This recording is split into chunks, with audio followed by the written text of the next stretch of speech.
Dear students, welcome to जागृति biology classes रिंगबांध Sitamarhi. Students, आज हम बात कर रहे हैं 12 के बारे में। देखिए 12वीं कक्षा के बारे में अगर बात किया जाए तो 12वीं कक्षा में हमें पूरे 16 चैप्टर पढ़ने हैं। आप लोग के जो बोर्ड का एग्जाम है वह कुछ ही दिनों बाद होने वाले हैं। अभी चल रहा है सितंबर, अक्टूबर, नवंबर, दिसंबर, जनवरी, 4 महीना बाद आपका बोर्ड का एग्जाम होगा। अरे होगा ना, 4 महीना बाद आपका बोर्ड का एग्जाम होगा और आप लोगों के ऊपर में प्रेशर बढ़ चुका होगा कि कैसे बोर्ड की तैयारी किया जाए, कैसे तैयारी किया जाए। अभी तक आपको लग रहा होगा कि आपने कुछ नहीं पढ़ा, जो पढ़ा हमें याद नहीं है, क्या किया जाए नहीं किया जाए। आपके दिमाग में बहुत सारा निगेटिविटी चल रहा होगा, तो आप एक भी निगेटिव बात अपने मन में ना लाएं और आप बस रिलैक्स होकर के बस यही सोचे सब कुछ होगा पढ़ाई करने से, मेहनत करने से। और इसी सब को ध्यान में रखते हुए बहुत सारे स्टूडेंट का डिमांड भी हुआ, तो इसी सब को ध्यान में रखते हुए हम 12th क्लास के लिए, 12वीं क्लास के लिए हम एक रैपिड रिवीजन स्टार्ट कर रहे हैं। बहुत तेजी से चैप्टर को कंप्लीट करवाने का प्रयास कर रहे हैं ताकि जो लोग पढ़ चुके हैं उन लोग का रिवीजन हो जाए और जो लोग नहीं पढ़े हैं वे भी वीडियो देख करके कुछ लाभ उठा पाए। तो आज हम सेकेंड चैप्टर से 12 का जो सेकेंड चैप्टर है sexual reproduction in flowering plant. इस चैप्टर के बारे में हम रैपिड रिवीजन कोर्स बात कर रहे हैं। बहुत तेजी से इसको रिवाइज करा करके चलते हैं, बहुत तेजी से इसके बारे में जानकारी देने का प्रयास हम करते हैं। तो चलिए स्टार्ट करते हैं, देर न किया जाए। चैप्टर का नाम हम लिखते हैं, चैप्टर का नाम है चैप्टर नंबर 2। चैप्टर दूसरा हो गया और चैप्टर का नाम है सेक्सुअल रिप्रोडक्शन। क्या नाम है? Sexual reproduction in flowering plants. Sexual reproduction in flowering plants. देखिए sexual reproduction in flowering plants कर रहा है। अगर इसका नाम अगर हिंदी में जानना चाहें तो कहा जाएगा पुष्पीय पादपों में लैंगिक जनन। सेक्सुअल रिप्रोडक्शन का मतलब हो जाएगा लैंगिक जनन। सेक्सुअल रिप्रोडक्शन का मतलब अगर बात किया जाए लैंगिक जनन होगा। किसमें? फ्लावरिंग प्लांट्स का मतलब हो जाएगा पुष्पीय पादप।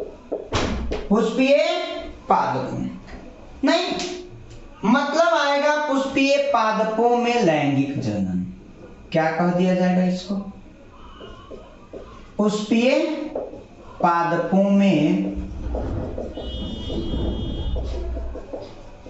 लैंगिक जनन। अब देखिए पुष्पीय पादपों में लैंगिक जनन का बात करें, फ्लावरिंग प्लांट में सेक्सुअल रिप्रोडक्शन का बात करें कि फ्लावरिंग प्लांट के अंदर में सेक्सुअल रिप्रोडक्शन होता कैसे है, इसके बारे में हम बात करते हैं। तो सबसे पहले थोड़ा सा चैप्टर का इंट्रोडक्शन जान लें हम कि सेक्सुअल रिप्रोडक्शन है क्या, फ्लावरिंग प्लांट्स है क्या, दोनों के बारे में जानकारी प्राप्त कर ले। अब देखिए सेक्सुअल रिप्रोडक्शन, तो आपने रिप्रोडक्शन पढ़ा, आपने पहले रिप्रोडक्शन पढ़ चुका है कि रिप्रोडक्शन क्या होता है। तो आपने पढ़ा है कि रिप्रोडक्शन एक बायोलॉजिकल प्रोसेस है जिसके द्वारा कोई भी ऑर्गेनिज्म संतान को उत्पन्न करता है, अपने जैसे संतान को उत्पन्न करता है। काहे उत्पन्न करता है? ताकि वो उतना पीढ़ी दर पीढ़ी को मेंटेन करके रख सके, बरकरार करके रख सके। Reproduction is a biological process by which an organism give rise to offspring similar to its cell to maintain continuity generation after generation. Reproduction क्या है? एक बायोलॉजिकल प्रोसेस है, विज्ञानीय प्रक्रम है जिसके द्वारा कोई भी जीव अपने जैसे संतान को उत्पन्न करता है ताकि उसका पीढ़ी दर पीढ़ी बरकरार रहे। हम इसका वीडियो अपलोड कर चुके हैं, आप जाकर के पीछे के सेक्शन से रिप्रोडक्शन का वीडियो देख सकते हैं। तो रिप्रोडक्शन का साधारण सा मतलब समझ लीजिए अपने जैसे संतान को उत्पन्न कर देना। रिप्रोडक्शन 2 तरीका से कंप्लीट होता है। एक तरीका हो गया ए सेक्सुअल रिप्रोडक्शन। एक तरीका का बात अगर किया जाए ए सेक्सुअल रिप्रोडक्शन हो जाएगा और दूसरा तरीका का बात किया जाए तो सेक्सुअल रिप्रोडक्शन हो जाएगा। अरे क्या हो जाएगा, दो टाइप्स हो जाएगा रिप्रोडक्शन के। सबसे पहला बात किया जाए एसेक्सुअल और दूसरा का बात करेंगे सेक्सुअल रिप्रोडक्शन।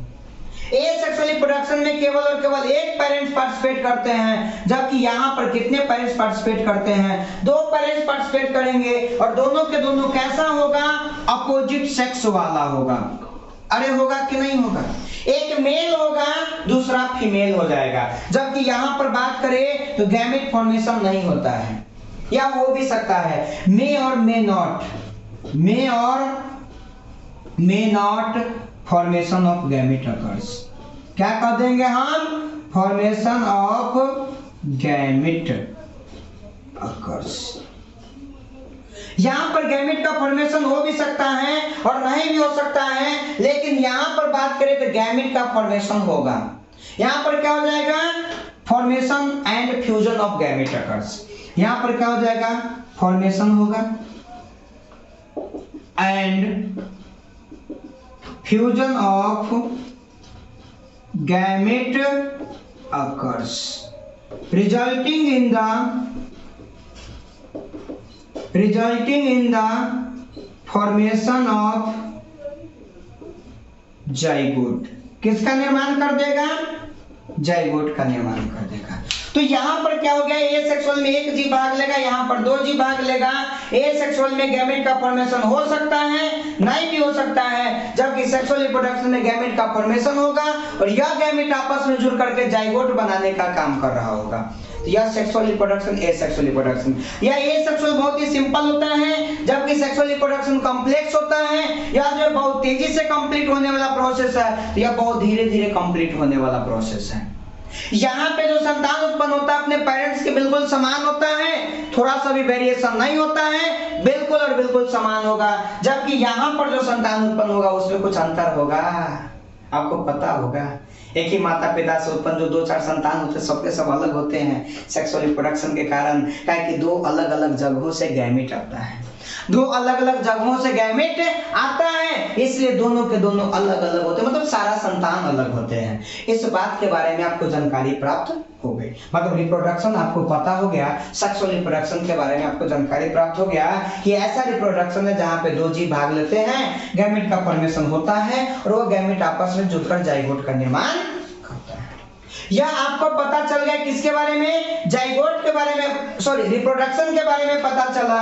अब दूसरा पॉइंट आता है फ्लावरिंग प्लांट के बारे में। यह फ्लावरिंग प्लांट होता क्या है।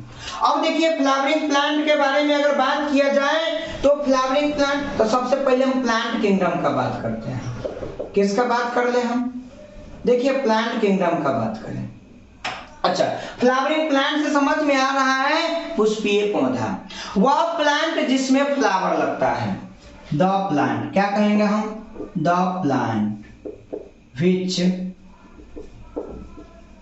बियर्स फ्लावर, वह पौधा विच बियर लिख दीजिए, विच बियर फ्लावर्स, वह पौधा जो फ्लावर को रखता है। The plant which bear flowers are known as flowering plant. इसी को क्या कह दिया जाएगा, फ्लावरिंग प्लांट के नाम से जाना जाएगा। वह प्लांट जो फ्लावर को रखता है, वह प्लांट जिसके ऊपर फ्लावर लगता है। आम, लीची, बेल, कटहल, पपीता, धान, गेहूं, मक्का, ज्वार, बाजरा, सरसों, तोरी, तीसी, राई, ककड़ी, खीरा, लौकी, गाजर, चुकंदर, धनिया, पुदीना का बात अगर किया जाए तो सबके सब फ्लावरिंग प्लांट है कि नहीं है, तो सबके सब फ्लावरिंग प्लांट है, पुष्पीय पौधा है। अरे है ना, मतलब वह प्लांट जिसमें फ्लावर लगेगा उसी में हमको सेक्सुअल रिप्रोडक्शन का बात करना है। और जो प्लांट किंगडम है, प्लांट किंगडम को 5 गो डिवीजन में बांटा गया है। किसका बात कर ले हम, तो यह जो प्लांट किंगडम है, इस प्लांट किंगडम को कितने डिवीजन में बांटा गया है, 5 डिवीजन में बांटा गया है। प्लांट किंगडम के कितना डिवीजन, 5 डिवीजन है कि नहीं है। तो 5 डिवीजन जो है, तो सबसे पहला डिवीजन का नाम हो जाएगा, क्या हो जाएगा, एल्गी। सबसे पहला का क्या नाम होगा, एल्गी होगा ना, 1 नंबर लिख दिए। दूसरा में हो जाएगा ब्रायोफाइट्स, क्या नाम हो जाएगा, ब्रायोफाइट्स, अरे होगा। और तीसरा का बात किया जाए टेरिडोफाइट्स, क्या नाम हो जाएगा? टेरिडोफाइट्स। चौथा का नाम हो जाएगा जिम्नोस्पर्म। क्या नाम हो जाएगा? जिम्नोस्पर्म्स। और पांचवा का नाम हो जाएगा एंजियोस्पर्म। होगा कि नहीं होगा? तो यहां पर प्लांट किंगडम को 5 डिवीजन में बांटा गया। एल्गी में, ब्रायोफाइट्स में, टेरिडोफाइट्स में, जिम्नोस्पर्म और एंजियोस्पर्म में। और यह जो एंजियोस्पर्म आपको दिख रहा है, इसी एंजियोस्पर्म को कह दिया जाता है फ्लावरिंग प्लांट। एंजियोस्पर्म को क्या कहा जाता है? फ्लावरिंग प्लांट के नाम से जाना जाता है, पुष्पीय पौधा के नाम से जाना जाता है। वह पौधा जिसमें फ्लावर लगता है, वह पौधा जिसमें फ्लावर लगेगा उसी को फ्लावरिंग प्लांट के नाम से जाना जाएगा, पुष्पीय पौधा के नाम से जाना जाएगा। मतलब हम बात करें सेक्सुअल रिप्रोडक्शन फ्लावरिंग प्लांट के बारे में या फिर बात किया जाए एंजियोस्पर्म में, तो हम कह सकते हैं सेक्सुअल रिप्रोडक्शन किसमें? एंजियोस्पर्म में। किसमें रिप्रोडक्शन का बात कर रहे हैं हम? एंजियोस्पर्म में। एंजियोस्पर्म के सेक्सुअल रिप्रोडक्शन का बात करें, सेक्सुअल रिप्रोडक्शन फ्लावरिंग प्लांट में या एंजियोस्पर्म? नहीं, तो पुष्पीय पौधा का बात करें। अब देखिए, पुष्पीय पौधा में रिप्रोडक्शन का बात करना, हमको प्लांट में पता चल गया कि हमको कहां पे रिप्रोडक्शन का बात करना है। अब किसी भी प्लांट के बारे में बात किया जाए तो प्लांट में 2 पार्ट होगा। एक पार्ट होगा वेजिटेटिव और दूसरा का नाम हो जाएगा रिप्रोडक्टिव। देखिए, हम इसको रफ करते हैं। आप लोग स्क्रीनशॉट लेना चाहे तो स्क्रीनशॉट ले लीजिए, या लिखना चाहे तो लिख लीजिए। अब हम आगे बात करते हैं। अब इससे आगे बात कर ले कि कोई भी प्लांट के अंदर में कितना पार्ट हो जाएगा। प्लांट के अंदर में अगर बात किया जाए तो प्लांट के अंदर में कितना पार्ट होगा, उसके बारे में हम बात करते हैं।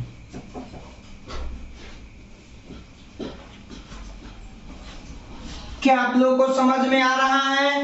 कमेंट सेक्शन में जरूर बताइएगा समझ में आ रहा है या नहीं आ रहा है। तो तेज बता रहे हैं, क्या बता रहे? तो तेज, अगर तेज हो रहा होगा तो आप लोग कमेंट सेक्शन में जरूर बता दीजिएगा, तब जा करके थोड़ा सा और धीरा करके बनाएंगे, या धीरे लग रहा है तो और तेज बनाएंगे। आगे बात करते हैं। तो हम बात कर रहे हैं प्लांट के बारे में। किसके बात कर ले हम? किसी भी प्लांट के अंदर में अगर बात किया जाए तो कितना पार्ट होगा? 2 पार्ट हो जाएगा कि नहीं हो जाएगा? अरे प्लांट में कितना पार्ट हो जाएगा? 2 पार्ट हो जाएगा। एक पार्ट के बारे में अगर बात किया जाए तो वेजिटेटिव पार्ट हो जाएगा। कौन सा पार्ट होगा? Vegetative part. हिंदी में इसको कहा जाता है कायिक भाग। अरे कौन सा भाग कहा जाएगा? कायिक भाग के नाम से जाना जाएगा। और दूसरा बात किया जाए तो रिप्रोडक्टिव पार्ट। कौन सा पार्ट होगा? रिप्रोडक्टिव पार्ट हो जाएगा, मतलब कि जननिक भाग होगा। अरे होगा कि नहीं होगा? तो किसी भी प्लांट के अंदर में कितना पार्ट हो जाएगा? तो प्लांट के अंदर में बात किया जाए तो 2 पार्ट होगा, एक वेजिटेटिव और दूसरा का बात किया जाए तो रिप्रोडक्टिव हो जाएगा। एक वेजिटेटिव पार्ट होगा और दूसरा पार्ट क्या हो जाएगा? Reproductive part. प्लांट के अंदर में कितना पार्ट? 2 पार्ट। प्लांट में कितना पार्ट? 2 पार्ट होगा। एक वेजिटेटिव होगा तो एक कौन सा हो जाएगा? रिप्रोडक्टिव हो जाएगा। एक वेजिटेटिव होगा तो दूसरा का कौन सा हो जाएगा? रिप्रोडक्टिव होगा कि नहीं होगा? अब बात कर लेते हैं वेजिटेटिव का और रिप्रोडक्टिव का। किसका बात कर ले हम? तो हम बात कर लेते हैं वेजिटेटिव के बारे में और बात कर लेते हैं रिप्रोडक्टिव के बारे में कि वेजिटेटिव और रिप्रोडक्टिव है क्या। अब देखिए, रिप्रोडक्टिव पार्ट के बारे में अगर बात किया जाए तो वह पार्ट जो रिप्रोडक्शन में सहायता करता है, वह जनन में सहायता करेगा, उसी पार्ट को रिप्रोडक्टिव पार्ट के नाम से जाना जाएगा। तो हम कहेंगे कि वह भाग, प्लांट के वह पार्ट, वह भाग जो रिप्रोडक्शन में सहायता करता है, उसी भाग को रिप्रोडक्टिव पार्ट के नाम से जाना जाएगा। तो रिप्रोडक्टिव पार्ट के एग्जाम्पल अगर बात किया जाए तो फ्लावर। रिप्रोडक्टिव पार्ट के एग्जाम्पल अगर बात किया जाए तो क्या हो जाएगा? फ्लावर हो जाएगा। अब फ्लावर को छोड़ दिया जाए तो बाद बाकी सारा के सारा वेजिटेटिव पार्ट हो जाएगा। जैसे कि बात किया जाए तो रूट, रूट मतलब जड़, रूट मतलब जड़। स्टेम, स्टेम मतलब तना, रूट स्टेम। इसके बाद बात करें बड, बड मतलब कली, रूट स्टेम। लीफ, लीफ मतलब पत्ती, इटीसी। यह सारा के सारा वेजिटेटिव पार्ट और इधर हो गया रिप्रोडक्टिव पार्ट। तो यहाँ पे बात करें प्लांट के अंदर में कितना पार्ट हुआ, 2 पार्ट हो गया, एक वेजिटेटिव पार्ट हो जाएगा तो दूसरा का बात किया जाए तो रिप्रोडक्टिव पार्ट होगा। अरे होगा ना, प्लांट के अंदर में क्या होगा पार्ट, 2 को, एक वेजिटेटिव और एक रिप्रोडक्टिव। हो जाएगा कि नहीं हो जाएगा। तो अब हमको बात करना है कि प्लांट के अंदर में जो रिप्रोडक्शन होता है वो कहां पर होता है, फ्लावर के अंदर में। अब रिप्रोडक्शन करने के लिए तो प्लांट में कैसा रिप्रोडक्शन, सेक्सुअल रिप्रोडक्शन, चैप्टर की हेडिंग में आपको लिखा हुआ है सेक्सुअल रिप्रोडक्शन। आप बताइए सेक्सुअल रिप्रोडक्शन में क्या जीव भाग लेगा, 2 सेक्स ऑर्गन होगा कि नहीं होगा, या तो दोनों के दोनों एक ही जीव में होगा या अलग अलग जीवों में होगा। दोनों के दोनों reproductive organ, male reproductive organ या फीमेल रिप्रोडक्टिव ऑर्गन, दोनों का बात किया जाए, या तो एक ही जीव में होगा, एक ही पौधा पर होगा, या अलग अलग पौधा पर होगा, लेकिन वह होगा पौधा में कि नहीं। तो बताइए पौधा में जो रिप्रोडक्टिव पार्ट होता है, रिप्रोडक्टिव ऑर्गन होता है, वह पाया कहां जाएगा, रिप्रोडक्टिव पार्ट में पाया जाएगा। तब तो नाम पड़ा रिप्रोडक्टिव पार्ट, और वह है कौन, फ्लावर। तो बताइए प्लांट का जो रिप्रोडक्टिव ऑर्गन होगा कहां पाया जाएगा, फ्लावर के अंदर में। किसके अंदर में पाया जाएगा, फ्लावर के अंदर में। मतलब हमको एक चीज समझ में आ रहा है कि चैप्टर में हमको फ्लावर के बारे में बात करना है। इस चैप्टर के बारे में अगर बात करें तो इस चैप्टर में हमको समझ में आ रहा है कि हमको किसके बारे में बात करना है, तो हमको बात करना है फ्लावर के बारे में कि फ्लावर होता क्या है, फ्लावर कैसे बना हुआ होगा, फ्लावर को किसने बनाया होगा। तो चलिए बात कर लेते हैं फ्लावर के बारे में। किसके बारे में बात करते हैं हम, तो हम बात करते हैं फ्लावर के बारे में कि फ्लावर है क्या। किसका बात कर ले हम, तो हम बात कर लेते हैं फ्लावर, और फ्लावर का मतलब हो जाएगा पुष्प। अरे फ्लावर का मतलब पुष्प होगा कि नहीं होगा। अब देखिए यह जो फ्लावर होता है, इस फ्लावर को कहा जाता है कि यह जो है मॉडिफाइड सूट, क्या है, मॉडिफाइड सूट है, या कह दे स्टेम है। यह तना का रूपांतरण होता है। किसका मॉडिफिकेशन होता है, स्टेम का मॉडिफिकेशन होता है, तना का रूपांतरण होता है। अरे किसका रूपांतरण होता है, तना का रूपांतरण होगा कि नहीं होगा, स्टेम का मॉडिफिकेशन होगा कि नहीं होगा। अब देखिए स्टेम का मॉडिफिकेशन हो गया, स्टेम बदल जाता है और फ्लावर का निर्माण करता है। स्टेम क्या करेगा, बदल जाएगा, और बदलने के बाद बात करें तो किसका निर्माण करेगा, फ्लावर का निर्माण करेगा। अब पहचानिएगा कैसे कि स्टेम है कौन। अब आपको बताते हैं स्टेम को पहचानने का तरीका। किसी भी प्लांट का वह भाग जो स्टेम है आपको पहचानने के लिए दे दिया जाए, तब कैसे पहचानिएगा, आप उस भाग को जाइएगा, गौर से देखिएगा। क्या करिएगा, गौर से देखिएगा। अब देखने के बाद आपको अगर पता चले कि वह जो है ना, अब उसको क्या करेंगे, हम गौर से देखेंगे। तो देखिए यहाँ पर हम इसको काला से बना दिए हैं। अब इसको भी हम क्या करेंगे कि गौर से देखेंगे।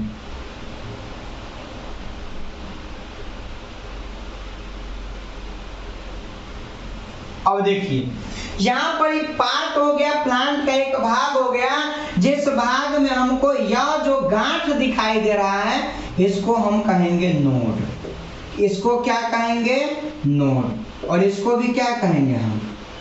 अब बांस का पौधा देखे होइएगा, बांस के पेड़ देखे हैं, बांस के पेड़ में जो जगह जगह पर नहीं रहता है उभरा हुआ भाग, जिसको आप क्या कहते हैं, गांठ कहेंगे, या फिर उसको कहें क्या कहते हैं, जो भी आप अपने लोकल लैंग्वेज में कहते हैं उसको गिरा कह दिया जाता है, गांठ कहा जाता है, वही उसका नोड होता है। क्या होता है, आप ईंख में देखिएगा, वही उसका क्या हो जाएगा, नोड हो जाएगा। तो यह नोड हुआ, यह नोड हुआ, और यह क्या हो गया, नोड हुआ। अरे हुआ कि नहीं हुआ। तो यहाँ पे अगर बात किया जाती है, सब के सब क्या है, नोड है।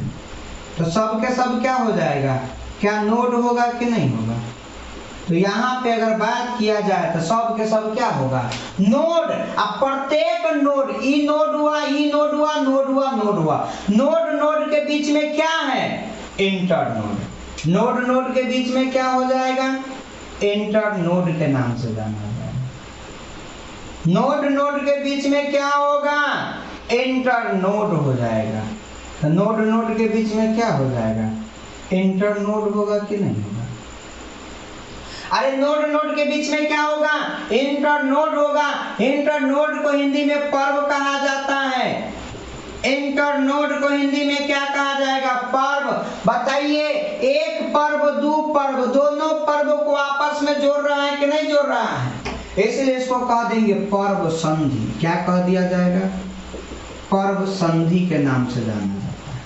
किस नाम से जाना जाएगा, यहाँ भी हो जाएगा पर्व संधि। क्या कह देंगे हम, पर्व संधि। यहाँ भी क्या हो गया, पर्व संधि। ठीक, यहाँ भी क्या हो जाएगा, पर्व संधि के नाम से जाना जाएगा। अब यही जो है, यही तना रूपांतरित होकर के पुष्प के जैसा संरचना बनाता है। किसके जैसा बनेगा, फ्लावर के जैसा बनेगा। तो अब यहाँ पर देखिए, node number 1, node number 2, node number 3, node number 4। कितना नोड हो गया, 4 नोड हो गया। Node number 1 2 3 4। अरे 4 नोड हुआ कि नहीं हुआ? अब क्या होता है ना कि यही जब तना फ्लावर का निर्माण करता है, उस समय में यह चारों के चारों नोड, या चारों के चारों नोड क्या करता है, एक जगह पर आकर के पैक कर जाता है, कंप्रेस कर जाता है।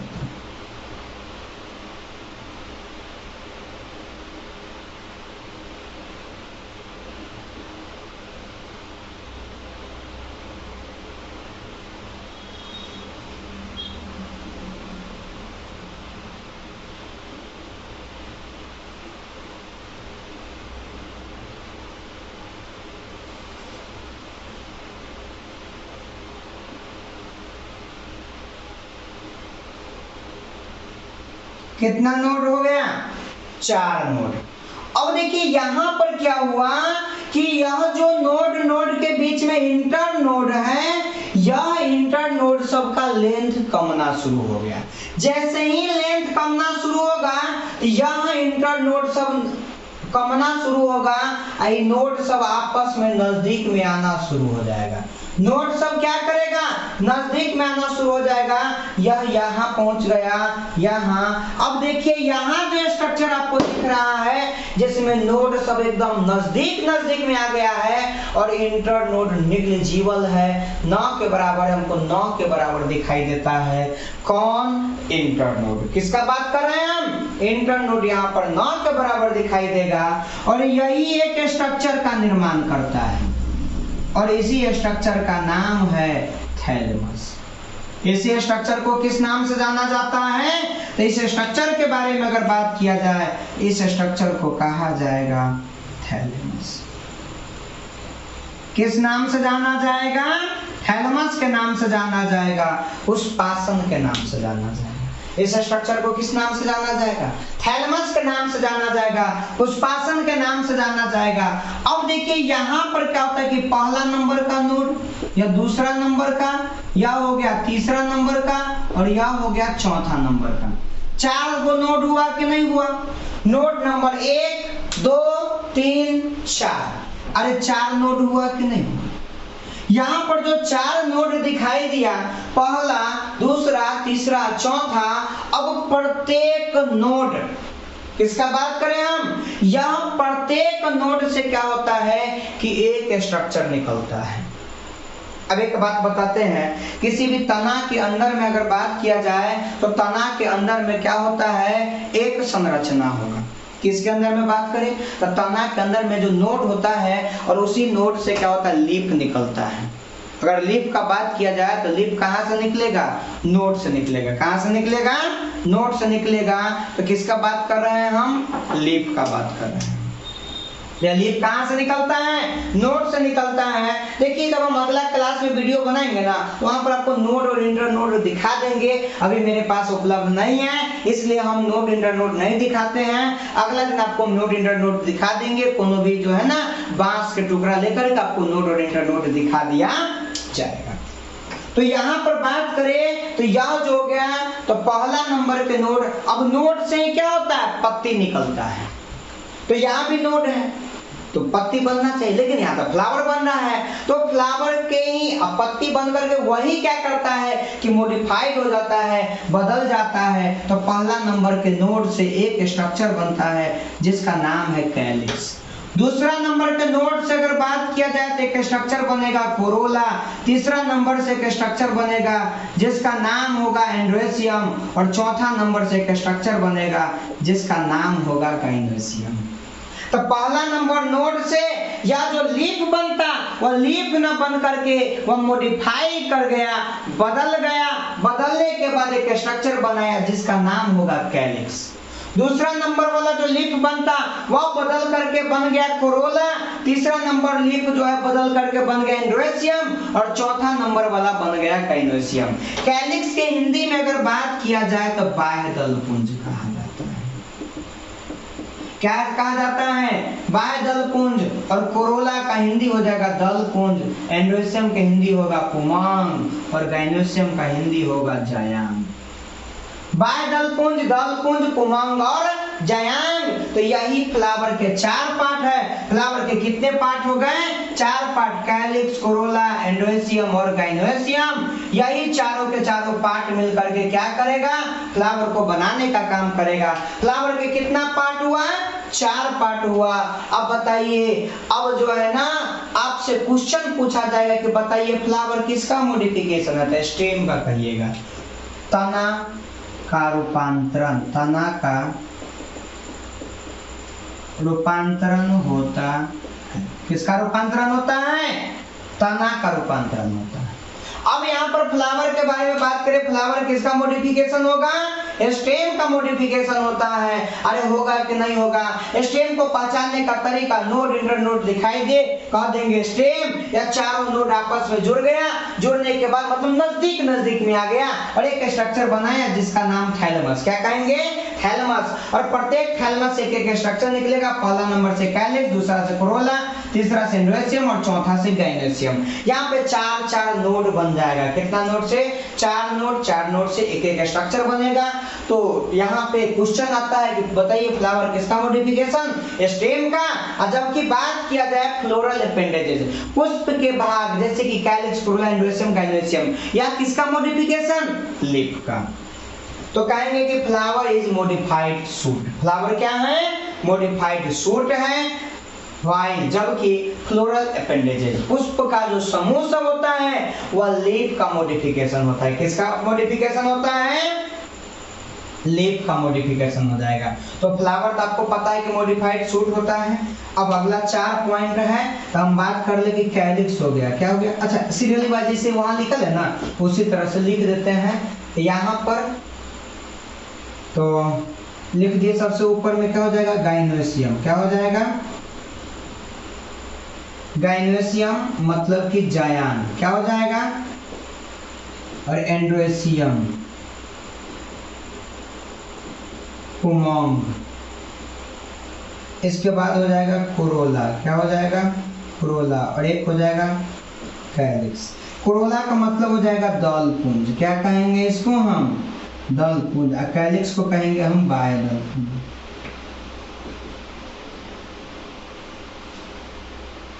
देखिए चारों के चारों जो है किसका मॉडिफिकेशन है?